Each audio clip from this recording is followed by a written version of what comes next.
Oke, pada pertemuan hari ini ya, pertemuan ketiga ekonomi Islam, saya akan membahas dulu tugas yang saya berikan di pertemuan kedua kemarin, yang meliputi materi pertemuan pertama, yaitu pengantar ekonomi Islam, dan pertemuan yang kedua, yaitu mazhab ekonomi Islam.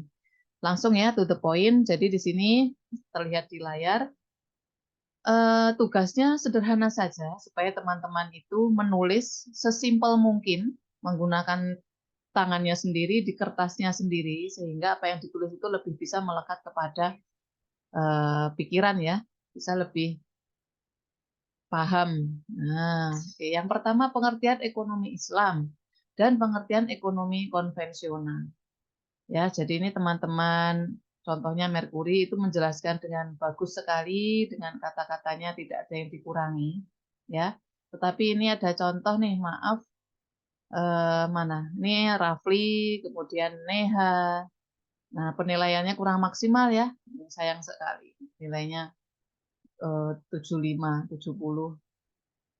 Nah, bagaimana yang benar? Ini Mas Rafli ya, ekonomi Islam adalah sebuah sistem ekonomi yang menjadikan syariat Islam dan seterusnya. Ekonomi konvensional, kebutuhan tidak terbatas, faktor produksi yang terbatas dan seterusnya. Sebenarnya benar. Ya, jadi teman-teman itu mengerjakan tugas menggunakan pengertian dari berbagai sumber kan banyak ya. Sebenarnya boleh-boleh aja, sebenarnya boleh-boleh saja. Hanya saya sebagai pengajar kan punya tolak ukur sendiri ya dalam memberikan penilaian. Kalimat-kalimat yang Anda pakai itu kadang bukan kalimat di dalam materi saya. Ya, nggak apa-apa, sebenarnya nggak apa-apa. Hanya saja apa yang saya sampaikan di materi PowerPoint itu saya usahakan bisa sederhana dan sesimpel mungkin. Gitu ya. Bisa dipahami. Jadi biar teman-teman itu gampang menghafalnya. Terus bagaimana jawaban yang benar? Ini tadi siapa? Merkuri ya yang sudah sempat saya nilai. Jawaban yang benar itu begini. Mana materi saya? Ini ya, pengantar. Oke. Yang pertama, itu langsung digambarkan saja. Di sini nggak ada ya. Saya biasanya kan menulisnya di dalam kelas. Ekonomi Islam langsung digambar pengertiannya. Jadi SDA tidak terbatas, yang lambang tidak terbatas, ya. Kebutuhan atau need terbatas. Permasalahannya distribusi. Udah selesai 2 baris saja. Nah, terus teman-teman gimana kalau menjawab berdasarkan PowerPoint dari saya? Ya boleh, benar aja. Itu. Tapi hanya poin yang mau saya sampaikan dari tugas itu adalah sederhana. Jadi pengertian ekonomi Islam, SDA tidak terbatas. Ya, ini cara gambarnya gimana? Oh ini, ya. Ekonomi Islam itu SDA. Ini ya, semoga bisa dibaca. SDA tidak terbatas. Nah, gini loh. Kemudian need ya, need itu kebutuhan, bukan keinginan. Need-nya terbatas. Terbatas gimana? Gini. Apa permasalahan pada ekonomi Islam? Distribusi. Tuh, ya. Oke, berikutnya. Bagaimana pengertian dari ekonomi konvensional? Mana tadi? Nah, ekonomi konvensional ya, sama. Jadi bagaimana menjawabnya bahwa SDA, nah SDA, sumber daya alam, SDA, oh salah, sumber daya alamnya terbatas, dibalik. Nah, teman-teman di sini yang mengikuti Zoom boleh sambil nyatet ya, catatannya boleh diperbaiki. Catatannya itu kan milik Anda, saya tidak minta, saya juga tidak minta disobek. Ya, sumber Ya, daya Bu. alamnya terbatas. Gini, kasih lambang aja biar gampang hafalin.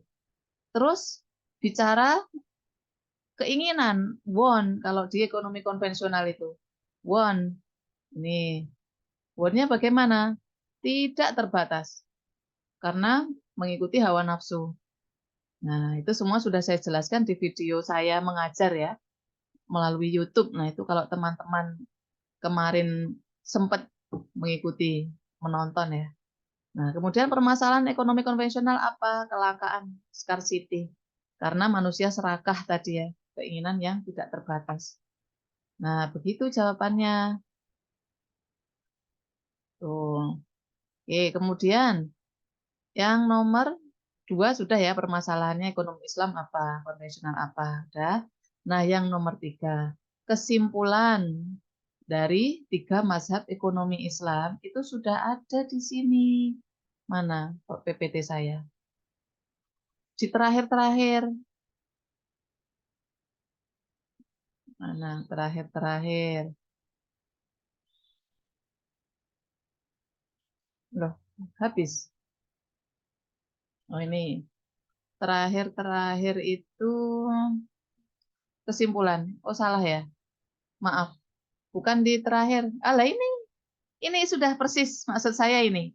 Tuh, ya Anda belum membaca sampai selesai berarti ya. Bu, saya belum membaca, tapi saya sudah menonton video YouTube-nya materi ini. Ada perubahan. Jadi video YouTube itu kan tahun lalu ya. Nah, di materi kali ini kan juga ada perubahan. Jadi ini persis seperti ini. Yang pertama mazhab Bakir Asadr. Nah, itu bertolak belakang dengan konsep ekonomi konvensional. Artinya apa kalau bertolak belakang? Ya seperti pengertian ekonomi Islam tadi, SDA-nya tidak terbatas, need-nya terbatas. Ya, mementahkan teori ekonomi yang sudah ada. Tuh, apa dasarnya? Karena semua ilmu itu Allah yang menciptakan. Sumber daya alam itu Allah yang menyediakan. Jadi tidak mungkin salah perhitungan itu kan tidak mungkin ya Allah salah perhitungan. Nah, tapi kemudian ada masalah distribusi tadi. Oke, kemudian yang kedua. Nah, mazhab mainstream itu sama dengan konvensional. Kenapa? Karena mazhab ini berpendapat bahwa teori-teori dari orang yang non-muslim itu kan bisa diterima. Bisa ya, asalkan tidak bertolak belakang, tidak apa namanya melanggar prinsip syariah. Contohnya riba, lah kan riba itu jelas dilarang. Jadi perbedaannya adalah anti riba, memasukkan elemen zakat sebagai kewajiban. Jadi zakat itu wajib.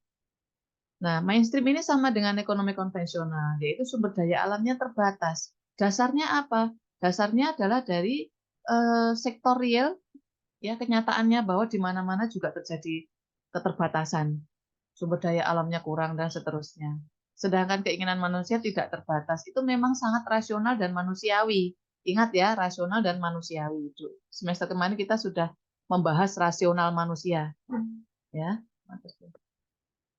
Nah, jadi manusia itu rasional, tetapi ya hanya manusia aja. Manusia kan ada yang pintar, ada yang kurang pintar. Yang jelas bukan tandingannya ilmu Allah. Itu. Jadi berangkatnya itu ya benar aja mainstream ini. Sama kayak konvensional. Ya. Yang ketiga, alternatif kritis. Itu mengkritisi dari dua mazhab sebelumnya, baik Bakir Asadr maupun dari mainstream. Dikritisi bagaimana? Bakir Asadr itu tidak boleh mementahkan begitu saja teori-teori konvensional. Teori-teori konvensional itu ada karena kajiannya kan lama, puluhan tahun. Ya, puluhan tahun sehingga harus ditelaah kembali, tidak boleh dimentahkan begitu aja. Nah, begitu juga yang mainstream ini tidak boleh sekedar copy paste. Ini ada teorinya dari konvensional gitu ya. Jadi itu masukan-masukan dari mazhab alternatif kritis, mengkritisi terkait ekonomi Islam itu sendiri. Jadi Islam itu pasti benar, ya. Kita orang Islamnya yang kadang salah. Begitu juga ilmu-ilmu yang diciptakan manusia. Apa itu contohnya? Ekonomi. Ekonomi belum tentu benar. Segala dasar teori yang kita pelajari, ayo Anda belajar apa? Ekonomi di semester 1, semester 2 belajar apa aja? Ayo, hukum Gresham, hukum Pareto. Ayo, ingat nggak apa artinya? Ya, ceteris paribus, permintaan, apalagi kebalikannya apa? Permintaan penawaran. Ya, semua kan ekonomi ya, bicara ekonomi. Ekonomi itu siapa yang menciptakan? Ya manusia. Jadi ekonomi itu belum tentu benar. Kalau Islam pasti benar. Nah, terus bagaimana yang menjadi acuan kita pada zaman Nabi? Pada zaman Nabi itu buku-buku ekonomi apa sudah ada? Ya, belum ada. pedomannya hanya Islam, Al-Quran, dan Sunnah Nabi Muhammad. Berhasil bertahan 1400 tahun. Berhasil dari negara jahiliyah menjadi keterbelakangan menjadi negara maju. Luas sepertiga dunia dikuasai Islam. Buku-buku, ilmuwannya, pengaturan tunjangan ekonominya. Nah, tunjangannya itu zaman Umar bin Khattab gimana? Siapa yang dikasih paling banyak? Itu semua berhasil. Ya, sedangkan ekonomi itu kan produknya eh, manusia, jadi harus dikaji. Jadi itu yang dimaksud dengan kesimpulan jawaban nomor berapa tadi? Nomor 3 ya. Nah, teman-teman ini langsung di copy paste di catatannya tadi. Nah, saya jelaskan kembali terkait mazhab. Jadi teman-teman itu apa sih pengertiannya mazhab? Nanti dicek di Google boleh. Mazhab itu artinya eh, mengacu berkiblat ya kepada Nabi Muhammad. Kok banyak, Bu? Ini aja ekonomi ada 3. Kalau kita bicara ibadah ada 4. Imam Syafi'i, Maliki, Hambali, Hanafi. Nah, terus bagaimana mazhab ini? Begini, ya saya ada pertanyaan jebakan mazhab mana yang paling bagus, itu ya nomor 4. Anda bermazhab apa? Itu hanya pertanyaan jebakan. Nah, terus bagaimana jawabannya? Mazhab mana yang paling bagus? Jadi semua mazhab itu bagus dan benar. Contohnya seperti mazhab Maliki, Hambali, Hanafi, eh, satu lagi Syafi'i, lupa ya. Semua itu benar karena semua mengikuti kiblatnya, mengikuti sunnahnya Nabi Muhammad sebagai contoh ya 4 mazhab.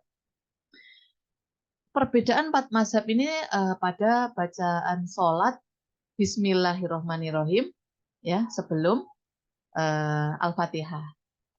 Jadi 4 mazhab ini, mohon maaf kalau saya ada kesalahan ya, mohon diluruskan. Mazhab Syafi'i itu dengan Bismillah. Bismillahirrahmanirrahim. Alhamdulillahirabbil alamin, gitu ya. Nah, yang kedua itu mazhabnya adalah tidak dibaca. Artinya dibaca tapi lirih.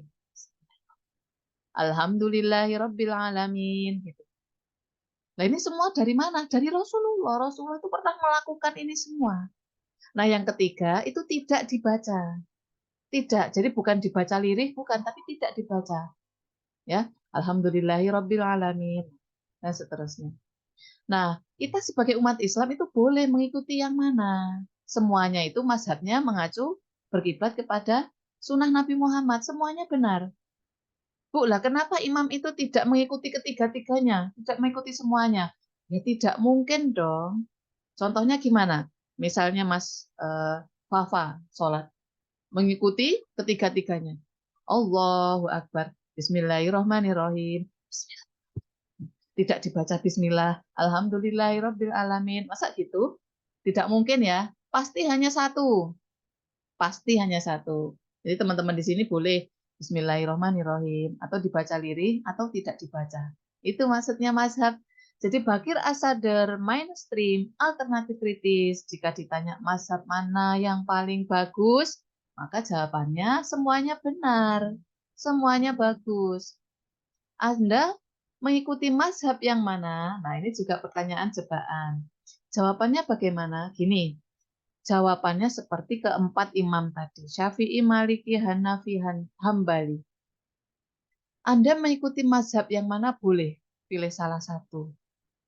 Ya, Anda mengikuti mazhab yang mana dan kemudian Anda ikuti sampai tuntas. Artinya apa sampai tuntas? Contohnya begini.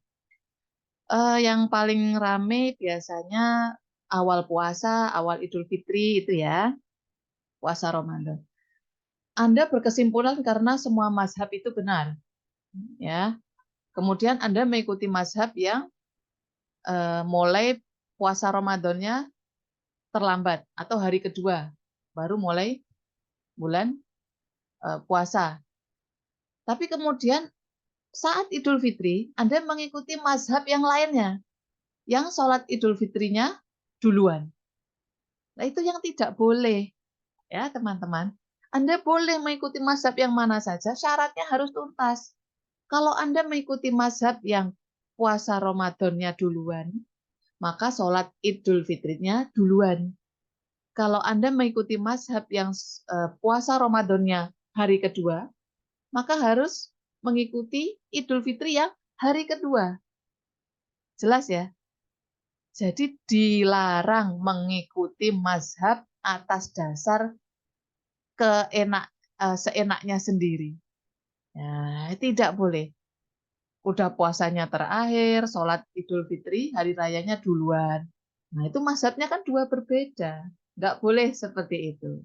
Ya, ngikuti satu mazhab, ikuti sampai tuntas. Nah, itu ya. Belajar mazhab ini hati-hati, ya. Ilmunya sangat luas sekali. Yang jelas kita tidak boleh saling menyalahkan, saling menjudge, ya. Menjudge itu apa? Memberikan penilaian, menyalah-nyalahkan, sok benar itu hati-hati ya, tidak boleh. Itu. Apalagi yang belum saya jawab. Sudah ya? Nah, catatannya tugasnya dibenerin. Dibenerin. Bu, saya eh, benerin boleh nggak ini nilai saya 70, 75. Jadi pada dasarnya ya, pengumpulan tugas itu saya ambil yang nomor satu, Anda mengumpulkan. Itu poin pentingnya. Entah benar, entah salah, yang penting Anda mengumpulkan. Bu, tapi teman saya dapat 90, saya 70. Nanti pada akhir penilaian kan ada UTS, UAS itu paling gede. Nah, ini tugas itu juga gede, tapi nomor 3. Ya, nanti di akhir, ya, insya Allah nggak mungkin saya nilai tugas keseluruhan tuh saya kasih 40, 60, 70 tuh nggak mungkin kalau nggak kebangetan ya. Nah, jadi jangan khawatir teman-teman, tetap saya ambil nilainya sesuai kriteria penilaian. Kalau benar ya bagus, kalau kurang benar ya kurang bagus gitu. Tapi jangan khawatir. Yang poin pertama yang saya ambil ya, pokoknya teman-teman itu mengumpulkan tugas. Nah, itu. Sampai sini ada pertanyaan untuk tugas? Ayo, ada pertanyaan nggak Belum, untuk Bu. tugasnya? Udah, yang mengerjakan sendiri maupun melihat pekerjaan temannya boleh bertanya. Ya, Bu tahu saja, Bu, saya menyontek. Saya mahasiswa ya, kesibukannya juga. Tapi sudah bagus Anda mau menulis, ya, menulis tulisannya sendiri, mau mengumpulkan. Dah yang menjadi PR teman-teman terkait adlinknya ya, coba dipelajari lagi. Coba tanya temannya yang bisa mengumpulkan melalui adlink tadi. Gitu ya. Baik, sampai sini untuk pembahasan tugas cukup ya. Cukup, Bu. Ya.